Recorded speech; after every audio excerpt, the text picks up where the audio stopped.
Last night, Bill Roche telephoned me. I was on my way to his office. Bill was an MD, a psychiatrist, and a good one. We had known each other for a long time. He told me he wanted to see me. I asked him what it was about. He said that he'd go into details the next day in his office.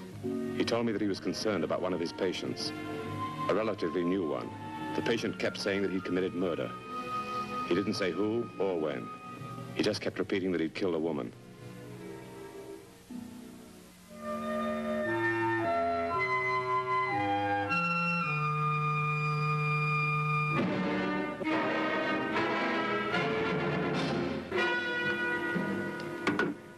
If I tell the police, Mike, you know what'll happen. Sure. I thought maybe you could talk to him. Then, if there's anything to it, find out privately. Suppose he is telling the truth, that he did murder. What then? Oh, I don't know. I guess, well, turn him in. I'll tell you, there are two diagnostic possibilities with this man. Oh, incidentally, his name's Ted Hopkins. One of the possibilities is dementia precox, schizophrenia, which has an extremely serious prognosis. The other we call a psychopathic personality, which can indicate a mild mental abnormality. Would that mean murder? In the second case, doubtful. In the first case, yes, a very good chance. As we drove to the hospital, I kept wondering what I could do to help. The only thing I was positive about was that Bill had wrestled with his conscience a long time before he made up his mind to call me. If it had been anyone else, I would have said no. But I couldn't turn Bill Roche down. I'm going to introduce you as a friend of mine, a writer who's interested in mysteries, murders. It might help him to talk a little more. All right.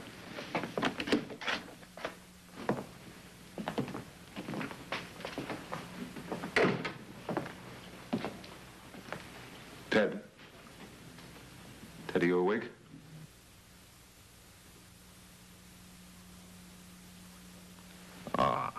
The question, man. I wasn't asleep, just thinking. What do you want? I brought a friend of mine, Michael Lanyard. He's a writer. Well, bully for him. All right. Blooming, you writer? Interested? In what? A story I heard. Lanyard. You know what a lanyard is? It's a cord sailors have around their necks. They tie knives about it sometimes. You got a knife around your neck, Lanyard? No. Not even a rope. Now, how's this for a plot? I killed a woman. There. Nothing. Nothing. A murderer looks you in the eye, admits his crime. It's no plot. It's a situation. All right. Ernest Hemingway. I killed a woman. Was in her house. I waited there till she came home. I waited in her house. It's getting late. 4, 5, maybe 6 o'clock. I lay down on the bed because I was getting sleepy. Then I heard the front door open. And I got behind some dresses in the closet. And I had to wait in there, 10 minutes. 10 minutes before she came in the bedroom. And then I killed her. How? How did you kill her? Lots of ways. But I tell you this. She knew she was being killed before she died. What did you do with the body? Left it there? Was she your wife? No. Old or young? You sound like a policeman, Mr. Lanyard. Can you describe her? Yes? Well? Can. But I won't. How did you say you killed her? I didn't. Oh, it's a bad story. I couldn't use it. It's too phony. Oh, I wish it were. It's hard to think about it. What was her name, Ted? I don't remember.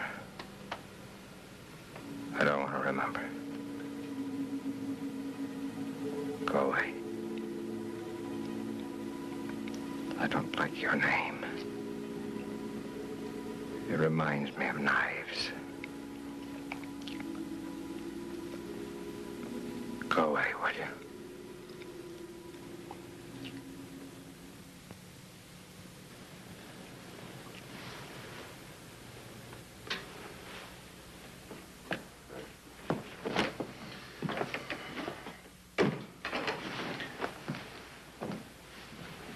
I don't know, Bill. It's a rough one. Well, I'm even more certain now he's telling the truth. At the end there, the way his mood changed, I don't believe he's talking fantasy.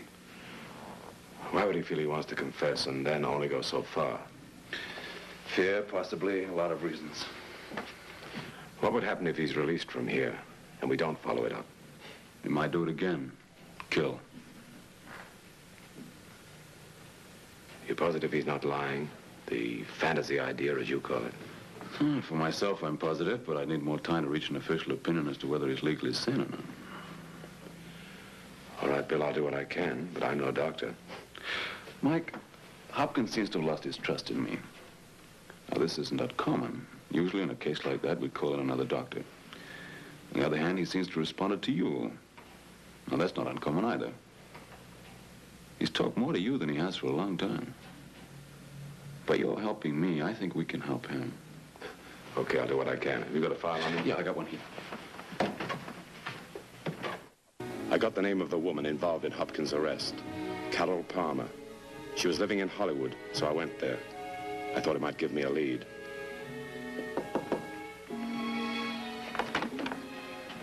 Miss Palmer. Yes? I'm Michael Lanyard. May I come in? Oh, I'm trying to get my hair dry. Somebody's calling for me at 7. I'm sorry. It's important, though. It's about Ted Hopkins. Come in. Thanks. Won't you sit down? Thank you. What about Ted, Mr. Lanyard? Well, that's really what I wanted to ask you. Are you a policeman? For the second time today, no. Why? Well, you were asking about Ted. I thought he might be in... In trouble? He might be. He's sick. His doctor wanted me to find out a couple of things. I'm trying to. Were you engaged? I used to think so. What happened? What did you fight about? That time? Oh, he came up one night. He and his mother were fighting. They were always fighting. He was very upset. He said awful things to me, about women. He hated me. I told him he'd better go. Yeah. Then he started to hit me. That's all. Did he try to kill you? No. Who sent for the police? A neighbor. Look, I don't even want to think about it. You didn't prefer charges. No, I just didn't want to see him anymore. Have you seen him since? No. What's the matter with him? He says he's killed a woman. But he won't say who or when. Did he ever tell you anything like that? No.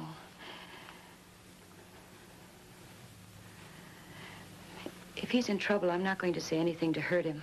He's sick. Inside as well. If he did kill somebody, we have to find out before they release him from the hospital. I loved him. I suppose I still love him, but I'm afraid of him.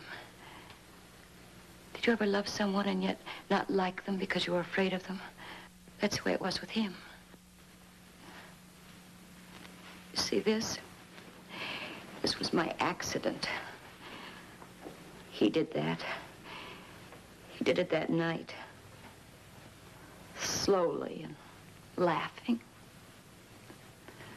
He broke my finger because he didn't want me to play the violin. I used to play, you know. Now I just listen. What did you ask me?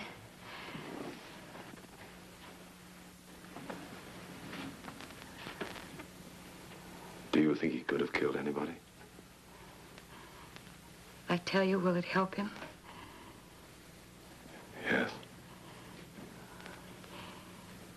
He did say something once. He was angry, hurt. But he said it that once. He said he killed someone, and he wished he could do it again. It wasn't so easy finding Hopkins' mother. I went to the last address noted in the file, which was 6 years earlier. The owner couldn't give me any information.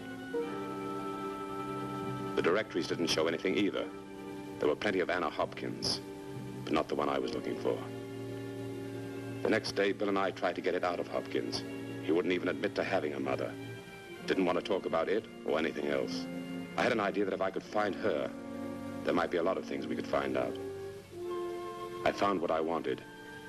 Anna Hopkins had remarried 2 years ago. Her name was Anna Folsom now.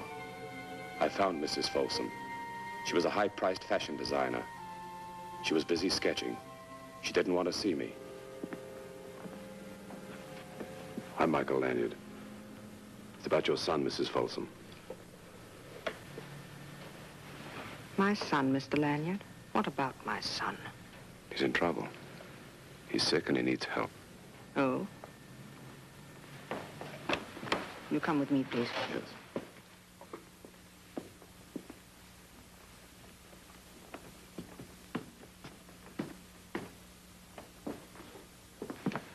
Can you tell me something about him?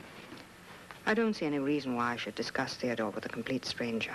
Look, Mrs. Folsom, your son says he's committed a murder.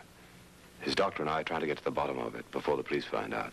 He did it once. He could do it again. Did he kill a woman? It's a long time ago. He was 6. There was a neighbor's child. They always played together. One day he came home. He didn't say anything. I found out later what he'd done. They'd had a fight over something. He had a pocket knife. The little girl was dead. What happened? I sent him away to a school. What else was there to do? We never spoke of it after that. It wasn't anything the authorities could do. He was only a child. They left him in my care. When he came back from the school? He lived in my house, in my care. That was my obligation. And now you say he's killed someone else. Well, I'm afraid there's really not anything I can do about it, Mr. Lanyard. Would you like to see him? He's in the county hospital. What would be the point? It would be embarrassing for us both. We don't like each other. I have my husband, my work here. For the first time in my life, I'm reasonably happy. I can almost forget I ever had Theodore. It's better that way. I'm not interested. Both women were saying the same thing, Bill. But not in the same way. That mother's about the coldest human being I've ever run across, and I've seen some strange ones. Well, at least you cleared up part of it. Maybe all of it.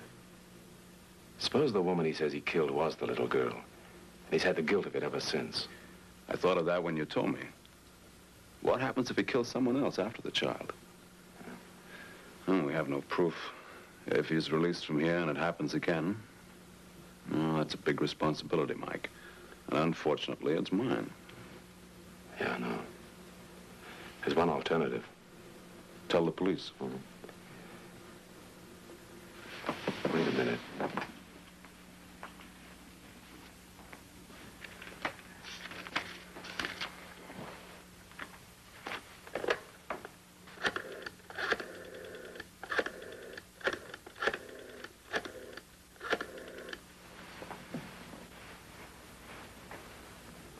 Mrs. Folsom, please. Yeah, I'll wait. What's the little girl's name? That's what I'm going to find out. You told us you killed a woman, didn't you, Ted?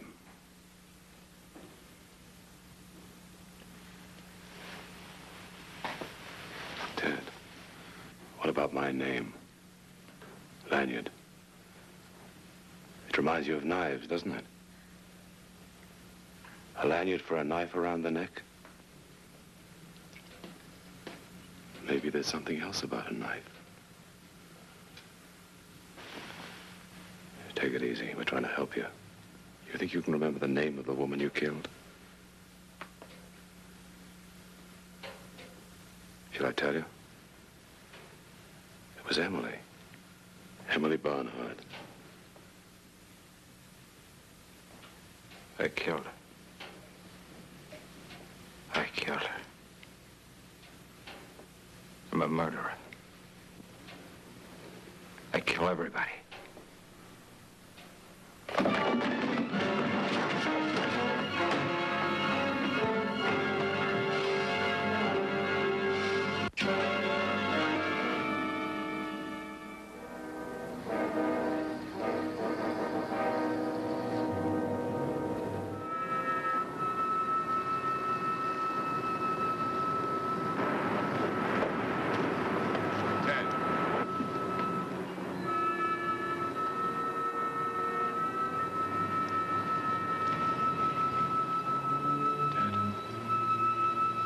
It's gonna be all right. I'm coming over. I want to talk to you. I'll jump. I've got to jump.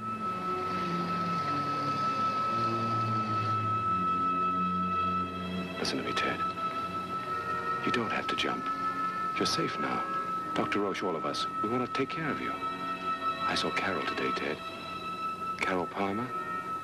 She's still in love with you. You're gonna get well. I know what you're doing. Don't come any closer.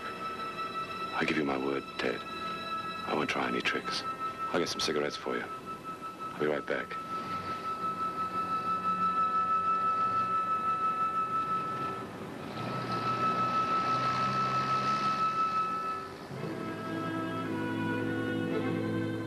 I saw Bill Roche come out with a couple of interns.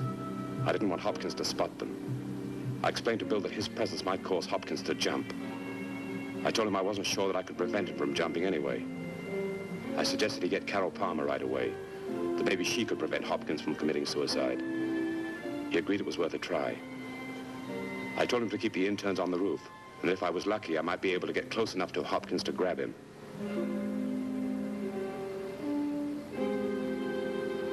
As I went back to the ledge, I knew I had to be lucky, because if Hopkins panicked, he'd carry us both down to the street below.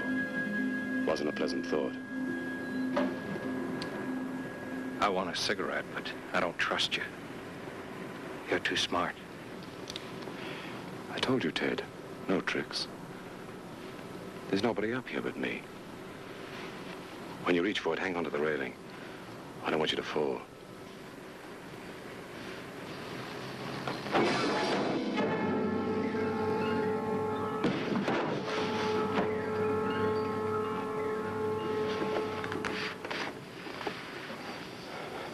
I'm coming over. I'll stay 6 feet away from you. I won't try and grab you. That'd be silly. We'd both go over. I don't want to die just yet. I do. I felt like it for a long time. That's what I want to talk to you about. Maybe you'll feel differently, huh? I'm coming over, Ted.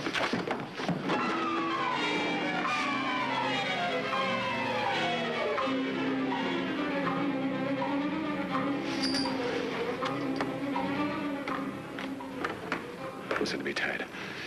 You've been causing a lot of trouble, mostly to yourself. It's not necessary. You're a bright guy, Ted. That's why I'm talking to you like this. I want you to listen to me very carefully. I know about the woman you killed. How do you know? Dr. Roche and I wanted to help you. We made it our business to find out. I don't want to think about it. You've been thinking too much. Talk about it now. Do you remember her name? No. It was Emily. Emily Barnhart. You said it was late when she came in. 4, 5, 6 o'clock. You were feeling sleepy, so you lay down on the bed. And you saw her come in. I don't remember. You've got to remember. Emily came in and you were hiding in a closet. How did you kill her? No. No. You had a pocket knife with you, didn't you? Please. All right. You killed her. You know when it happened? How long ago that was, do you? I won't listen. I won't listen anymore. You had a quarrel earlier, didn't you? She wouldn't let me play with the spade in the yard. I told her I'd get even. Why were you hiding in the house? I just wanted to frighten her. That was all. when she came in. And when she came in, she wasn't frightened. She was just mad. And she told me to go. And I don't remember anything then except that I just wanted to kill her for laughing at me. You were only 6, Ted. I was a murderer. You were a kid. Sick, maybe. That's not the kind of murder you're thinking about. You can forget it. Dr. Roach can help you to. It's too late. It's too late. You've got no guts, Ted. I told you about Carol. She needs you. And all you can think about is making things easy for yourself. That's your trouble. Time for you to grow up, mister. You're not a baby anymore. I'm tired, Lanyard. Just leave me alone. I'm sleepy. I've got her!